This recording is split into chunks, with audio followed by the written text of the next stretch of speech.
Y en esta noche vamos a continuar meditando y hoy con la ayuda del Señor vamos a entrar en otro aspecto de lo que ya estuvimos viendo. Y vamos a comenzar viendo nuevamente en Éxodo capítulo 3 y en el versículo 18. Como sabemos y hemos visto, en este capítulo habla acerca del llamamiento de Moisés para sacar al pueblo de Israel de Egipto, con un propósito, así como Dios también nos rescató a nosotros, con un propósito. Y vemos que así le encomienda Dios mismo a Moisés. Y dice el versículo 18, y damos lectura en el nombre del Señor Jesucristo. Y oirán tu voz, e irás tú y los ancianos de Israel al rey de Egipto, y le diréis: Jehová, el Dios de los hebreos, nos ha encontrado. Por tanto, nosotros iremos ahora, camino de 3 días por el desierto, para que ofrezcamos sacrificios a Jehová nuestro Dios.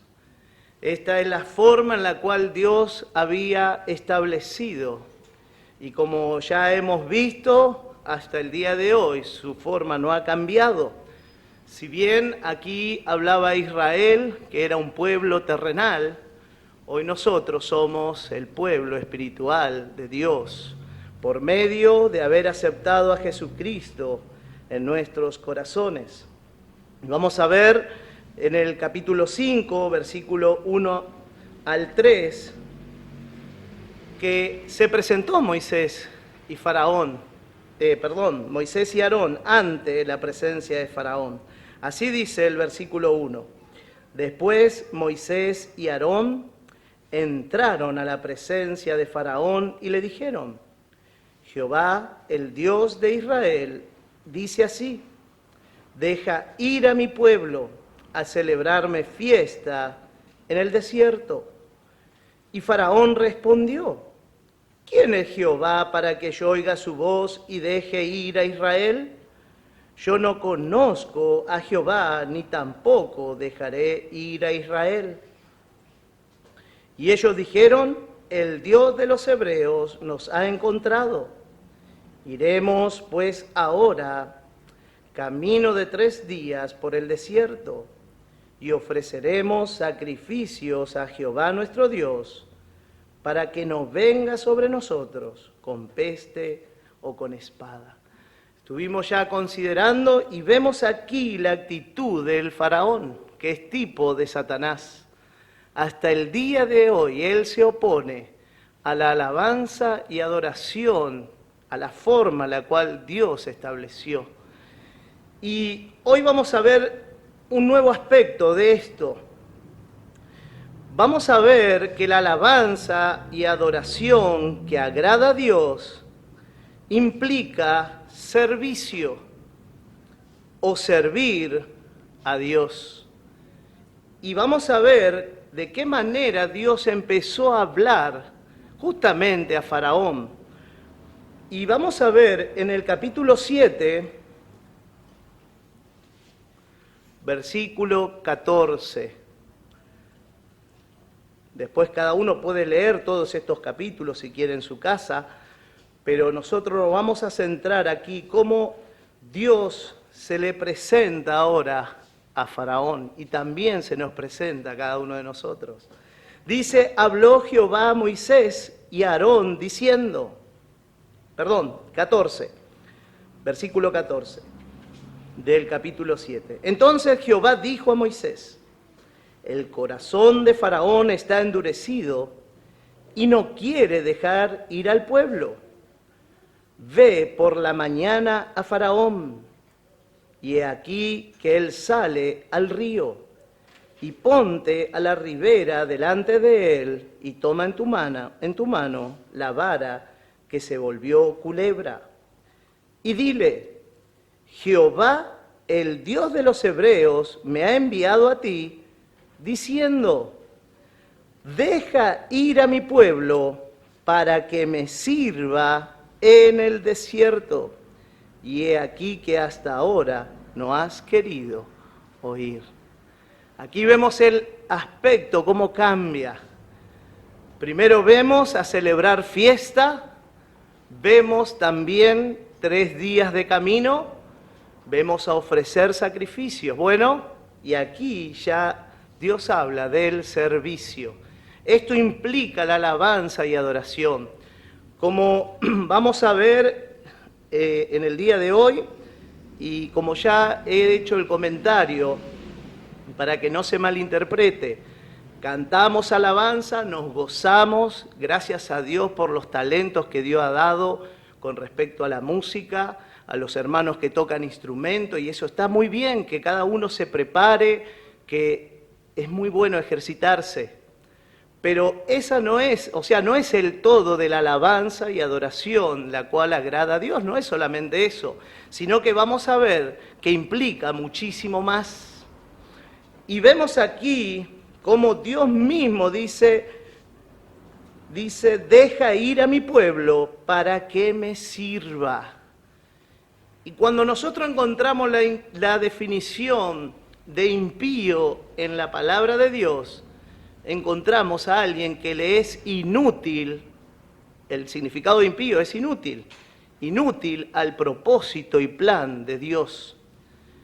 Y cada uno de nosotros debemos tomar nuestra decisión. Ya tenemos a Cristo, pero como hemos visto, podemos decidir si queremos servirle para justamente ofrecerle esta adoración.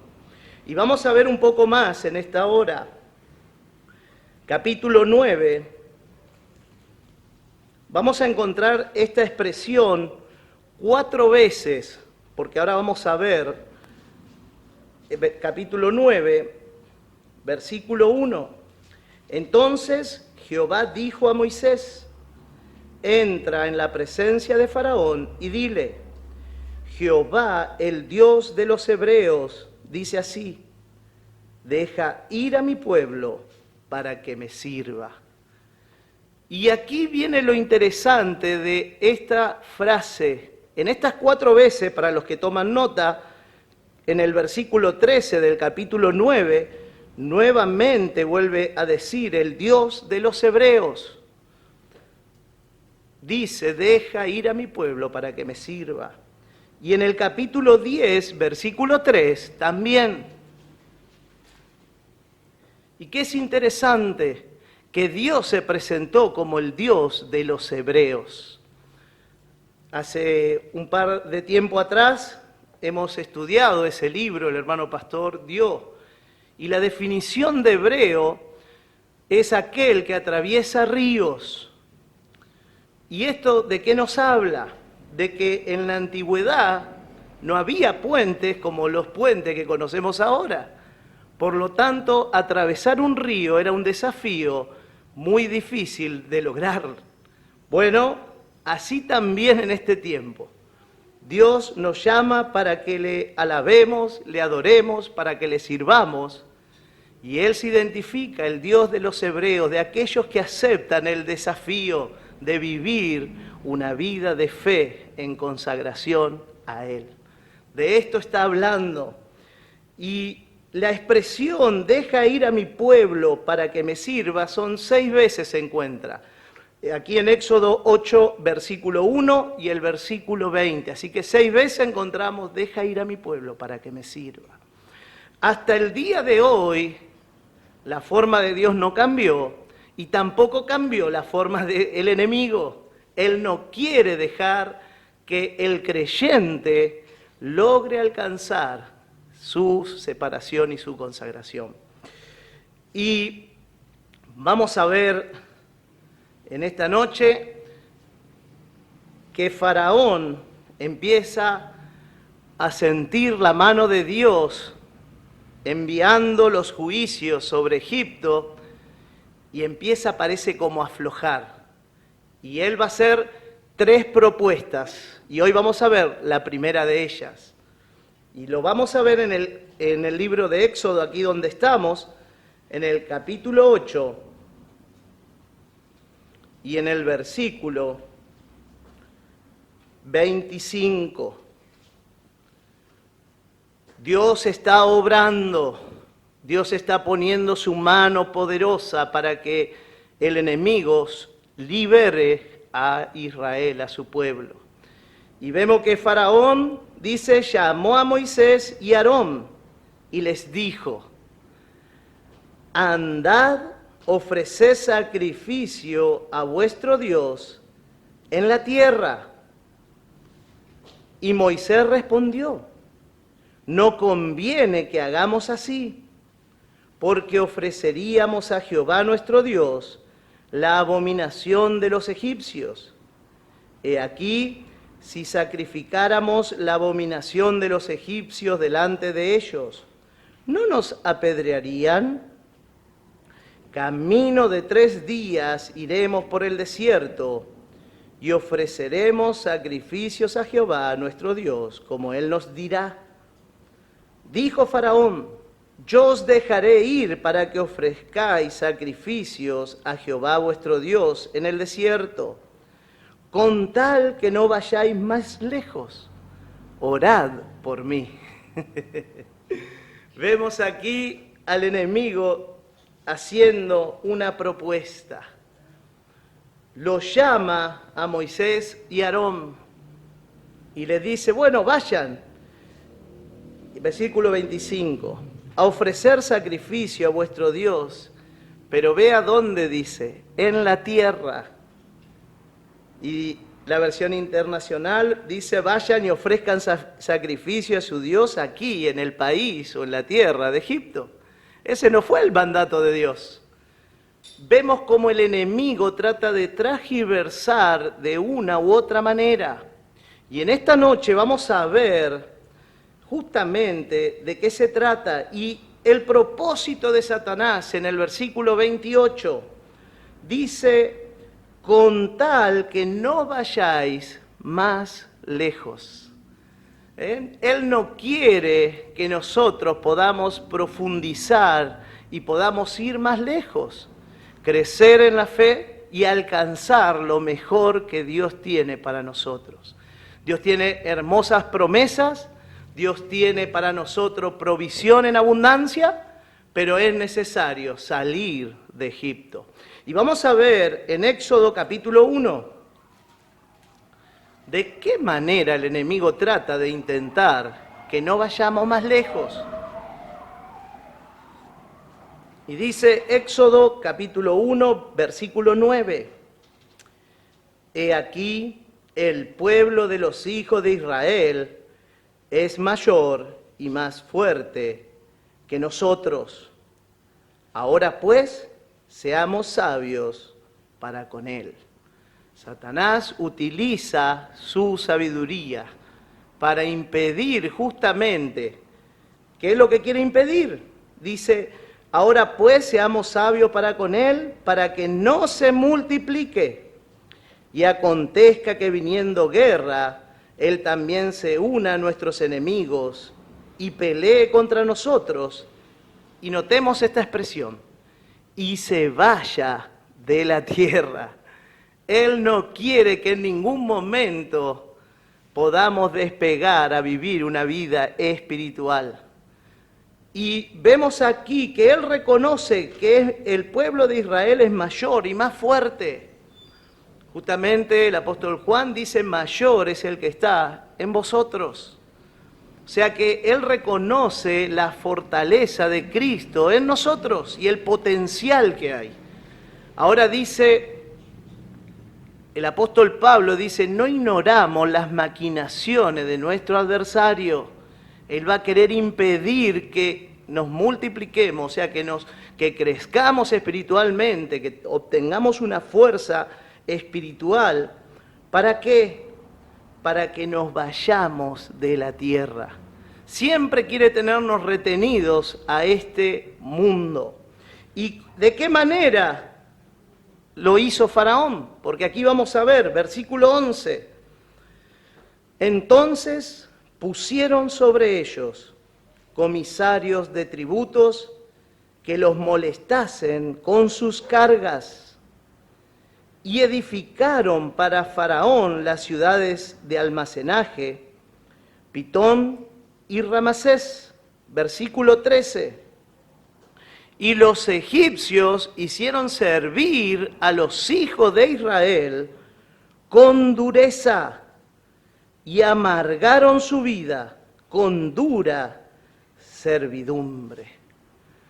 ¡Qué tremendo! Así hasta el día de hoy. Dios llamó a su pueblo para que le sirviese, pero vemos aquí la triste condición del pueblo de Dios, esclavo de Faraón. Dice que sirvió para edificar ciudades, pero las ciudades no eran las de Dios, sino que eran las de Faraón. Y también sirvió a los egipcios. ¡Qué tremendo! Y dice que eso amargaron su vida con dura servidumbre. Y dice aquí, en hacer barro y ladrillo, y en toda labor del campo, y en todo su servicio, el cual los obligaban con rigor. Así vemos, dice que se dedicaban al barro y a hacer ladrillo, cosas totalmente terrenales, cuando Dios nos llama a buscar cosas celestiales. Y le hicieron, dice, servir, dice, y en todo su servicio, nuevamente, que el Señor a través de su Espíritu Santo nos dé revelación, de poder tener la libertad de servir a Dios, porque vemos que el enemigo va a buscar la forma de enlazarnos. Dice el Salmo 91 que Dios te va a librar del lazo del cazador. Y así Satanás está, dice, como león rugiente buscando a quien devorar. Como sabemos, no va a poder robar nuestra salvación porque ya somos salvos, pero sí puede impedir nuestro crecimiento espiritual a través de esta servidumbre. Y qué importante que podamos ver, y vamos a ver aquí, Éxodo 8:25, como estuvimos ya considerando, volvemos a nuestro pasaje, y dice, andad, ofreced sacrificio a vuestro Dios en la tierra. Y esto nos habla, porque recordemos que en Egipto, ¿qué era lo que abundaba? Justamente el ofrecimiento de sacrificio a dioses paganos. Y Dios por eso que envió también todas estas plagas contra Egipto. Ahora, Moisés respondió, no conviene que hagamos así. Qué hermoso cuando nos plantamos por medio de la palabra de Dios en fe. Como el apóstol Pablo mismo dijo, todo me es lícito, pero no todo me conviene. Todo me es lícito, pero no todo edifica. Así que podamos discernir, a veces hay propuestas de negocios muy buenos, pero si van a atar y enredarnos, hace poco el hermano Josué hablaba acerca de la importancia de militar, como le dice el apóstol Pablo a Timoteo, militar. Y ninguno que milita se enreda en los negocios de esta vida. Así dice, vamos a leer Timoteo, segunda de Timoteo capítulo 2. Ninguno, dice, se enreda en los negocios de esta vida. O sea, no está mal que trabajemos, que no se malinterprete, debemos trabajar, debemos justamente proveer. Dios nos da el empleo para que proveamos para nuestras necesidades, la obra de Dios debe avanzar, también la colaboración es importante, pero el problema, el versículo 4 de 2 de Timoteo capítulo 2, dice, ninguno que milita se enreda en los negocios de la vida. Queremos ofrecer una alabanza y adoración que agrada a Dios, dice, con el fin de agradar a aquel que lo tomó por soldado. Si el Señor nos llamó Él también, si queremos agradarle, es importante no enredarnos, porque no va a permitirnos justamente ofrecer la alabanza y adoración que a Dios le agrada. Y muchas veces, y yo lo digo lamentablemente teniendo mi experiencia, de que en un momento de necesidad busqué un trabajo y ese trabajo no me permitió congregar. Así que quedé enredado hasta que un día Dios me habló y me dijo: Eliseo, ¿qué haces aquí? Yo estaba en un lugar que no era la voluntad de Dios. Y recuerdo ese día como si fuera hoy. Me recuerdo que había por 5 cuadras aproximadamente, todo rejas. Y me dijo: ¿qué haces en esta cárcel? Y el día más feliz de mi vida fue cuando renuncié a ese trabajo. Yo doy gracias a Dios porque Dios me sostuvo a mi familia, y Dios es fiel. Si queremos servirle, Él se va a glorificar. Pero debemos nosotros permitirle a Dios que Él obre en nuestra vida conforme a su voluntad y no conforme a lo que nosotros pensamos. Así que vamos a leer en Tito esta expresión tan gloriosa que a mí realmente me hizo gozarme. Aleluya, Señor, gracias. Dice Tito, gracias, Señor, versículo 11, dice Tito capítulo 2, versículo 11, porque la gracia de Dios se ha manifestado para salvación a todos los hombres. La gracia de Dios se ha manifestado. Si se ha manifestado en mi vida, doy gloria al Señor por eso. Si se ha manifestado en su vida, hermano, gloria al Señor. ¿Y qué es lo que dice? Dice, enseñándoos que, renunciando a la impiedad y a los deseos mundanos, vivamos en este siglo sobria, justa y piadosamente, aguardando la esperanza bienaventurada y la manifestación gloriosa de nuestro gran Dios y Salvador, Jesucristo. Renunciando a toda impiedad. Esa es la porción que podemos decir. Y a los deseos mundanos. ¿En qué estaba el pueblo de Dios? Vemos bajo el dominio de Faraón, entretenido en los barros, en el barro, en hacer justamente ladrillos, en edificar ciudades y en todo servicio, pero eso no era para Dios. Por eso aquí la palabra de Dios nos muestra, si hemos conocido la gracia de Dios nos enseña que debemos renunciar a la impiedad. Así como un día, yo recuerdo, fui con en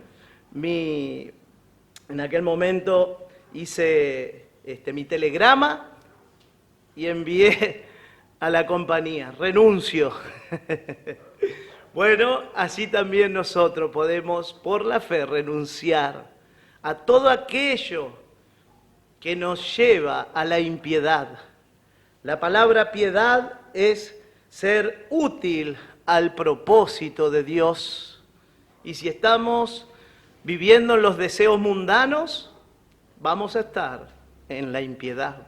No vamos a ser útiles al propósito de Dios. Y Dios quiere que le sirvamos. Por eso, como vemos, la palabra de Dios nos lleva cada vez más a ver.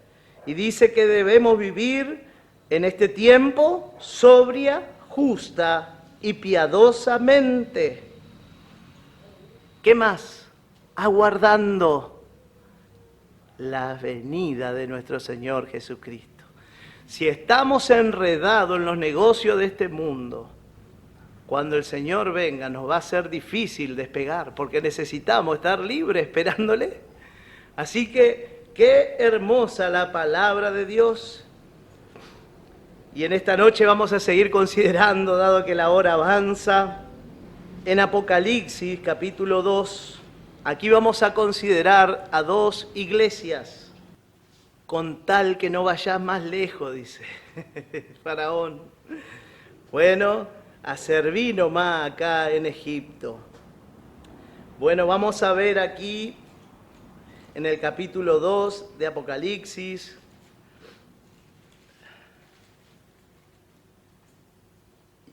Y vamos a ver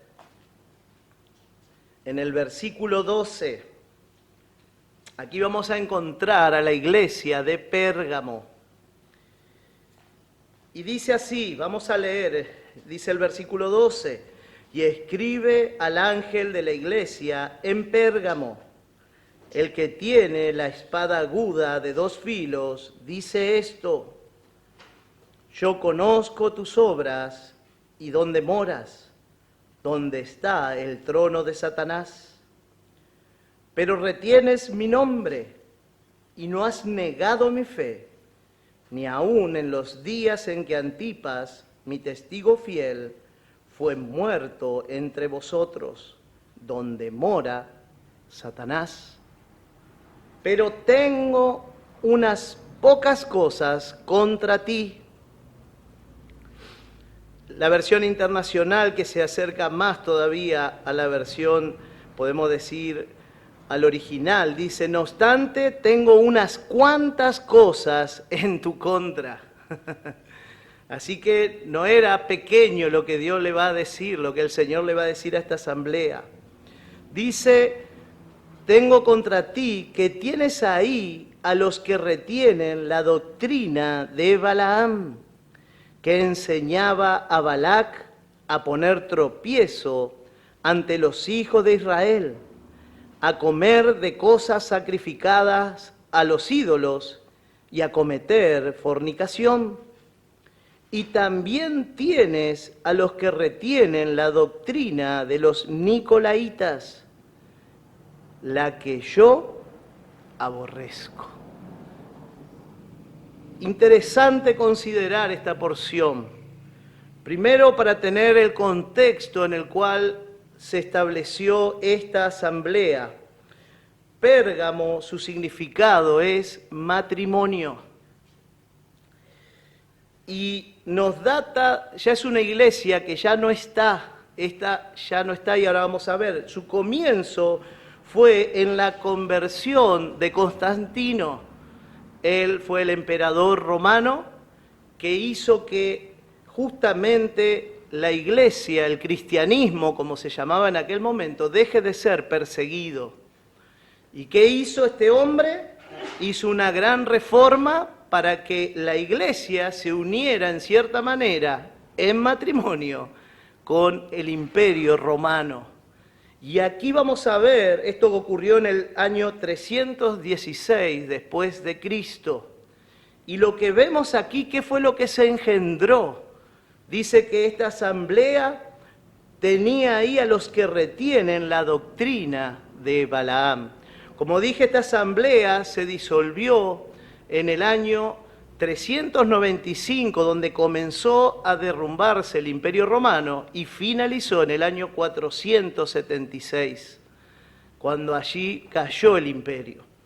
Pero vamos a ver, por eso dije dos iglesias, porque de allí también emerge Tiatira, que es la asamblea que sigue. Esta fue en el año 500 y hasta el día de hoy sabemos que sigue estando y es tipo de la Iglesia Católica. Pero para entender el contexto de Pérgamo, como dije, su significado es matrimonio, y esto representa el sumergimiento de la iglesia en el mundo. Vemos de que la iglesia perdió su separación. Y vamos a ver aquí justamente que esta doctrina de Balaam, la cual habla la palabra. Vamos a ver en el libro de Judas, en el versículo 11, las características de esta doctrina. dice, ay de ellos, porque han seguido el camino de Caín y se lanzaron por lucro en el error de Balaam y perecieron en la contradicción de Coré. Esta es la característica de Balaam. Dice que él, por lucro, erró. O sea, podemos decir que hubo una propuesta para que él tomara una decisión errada. Y ese es el error aquí que vemos de Balaam, por lucro. Y este Balaam que encontramos justamente aquí, volvemos a Apocalipsis en el capítulo 2:14, que dice que se hizo una doctrina, habla de los obreros en el Señor, pastores, predicadores, hoy hay muchos cantantes de alabanzas que justamente son asalariados y que por popularidad, fama o dinero negocia su don o su ministerio, está negociando. Cayó en el error, porque la palabra de Dios dice que lo que de gracia hemos recibido, de gracia debemos dar. Y aquí vemos de que esta asamblea dice, tienes ahí, o sea que era una doctrina que estaba establecida en esa asamblea. Y vamos a ver a uno justamente que militó al lado del apóstol Pablo. Y vamos a verle en 2 de Timoteo, capítulo 2, 2 de Timoteo 4, versículo 9. Dice así, procura venir pronto a verme, porque Demas me ha desamparado amando este mundo y se ha ido a Tesalónica. Aquí vemos a Demas. El significado de Demas es popular. Y así también, como dije, la doctrina de Balaam implicaba para aquellos que cambiaban, ya sea por fama, popularidad o por dinero, negociaba. Bueno, este se fue al mundo. Vemos, y para los que toman nota, pueden encontrar las menciones acerca de Demas en Colosenses, capítulo 4, versículo 14, y en Filemón, versículo 24, allí le va a encontrar, este era justamente un colaborador de Pablo. O sea que vemos que el popular no va a estar adorando a Dios, sino que va a cambiar justamente ese lugar por popularidad en este caso. Y vamos a ver un poco más acerca de esto y de qué consiste la doctrina de Balaam. La doctrina de Balaam consistió en haber enseñado a Balac, como vamos a ver, volvemos de vuelta, porque aquí justamente el Señor recalca, dice, pero tengo unas pocas cosas contra ti, que tienes ahí a los que retienen la doctrina de Balaam, que enseñaba a Balac a poner tropiezo ante los hijos de Israel, a comer de cosas sacrificadas a los ídolos y a cometer fornicación. Bueno, justamente la doctrina de Balaam consistió en haber enseñado a Balac la manera de corromper al pueblo de Dios, ya que no podía ser maldito o maldecido. Así que dice Romanos 8:1 que ninguna condenación hay para los que están en Cristo Jesús. Ya somos salvos. Pero el enemigo va a tratar justamente, como dice aquí, de poner tropiezo en nuestra carrera espiritual. Si realmente queremos correr, bueno, esta doctrina va a poner tropiezo. ¿Y qué es lo que a qué va a incitar. Dice que su mecanismo era tentar al pueblo a tomar por esposa a mujeres moabitas.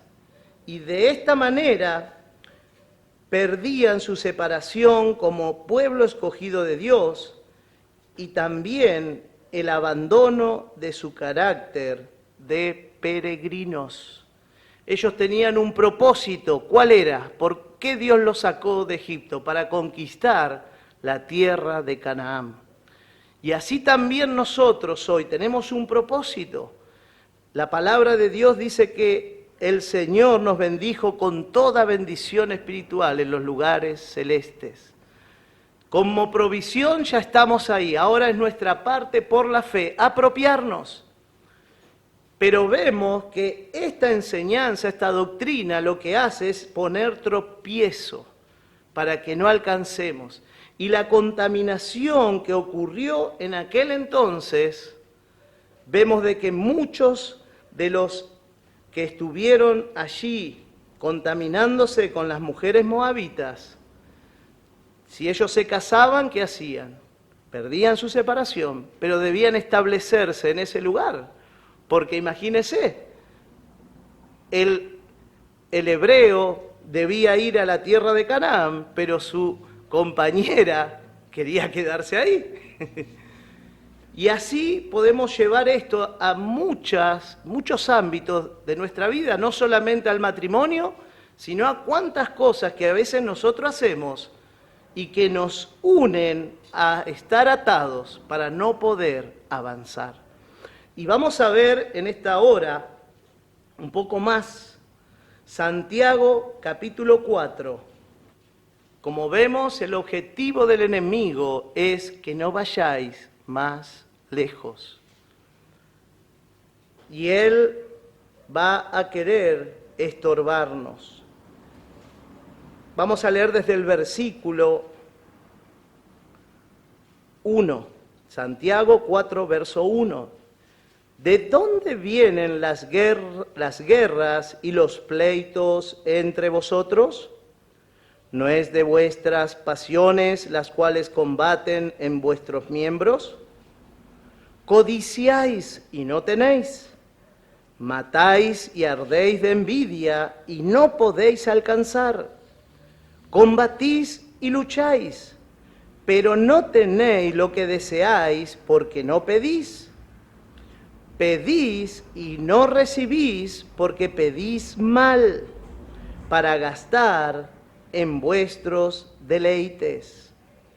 Oh almas adúlteras, ¿no sabéis que la amistad del mundo es enemistad contra Dios? Cualquiera, pues, que quiera ser amigo del mundo, se constituye enemigo de Dios. ¿O pensáis que la Escritura dice en vano? El Espíritu que Él ha hecho morar en nosotros nos anhela celosamente. Pero Él da mayor gracia. Por esto dice, Dios resiste a los soberbios y da gracia a los humildes. Someteos pues a Dios, resistid al diablo y huirá de vosotros. Aquí vemos el cuadro. Dice que la amistad con el mundo es enemistad contra Dios. El Señor Jesús dijo, no podemos servir a dos señores, porque amaríamos más a uno o a otro. Así también nosotros hoy tenemos que tomar nuestra decisión. Dice el versículo 6, Dios nos da mayor gracia. Si realmente nos sometemos bajo la mano de Dios y aceptamos su consejo y nos humillamos ante su presencia, Dios nos va a dar poder para resistir al diablo y Él va a huir de nosotros. Así que es una decisión personal. Realmente en este tiempo poder someternos bajo la mano poderosa de Dios. Él da mayor gracia. Él puede darnos más poder. Solamente tenemos que tomar nuestra decisión de fe. Que el Señor les bendiga. Con la ayuda del Señor el próximo miércoles proseguiremos con este tema.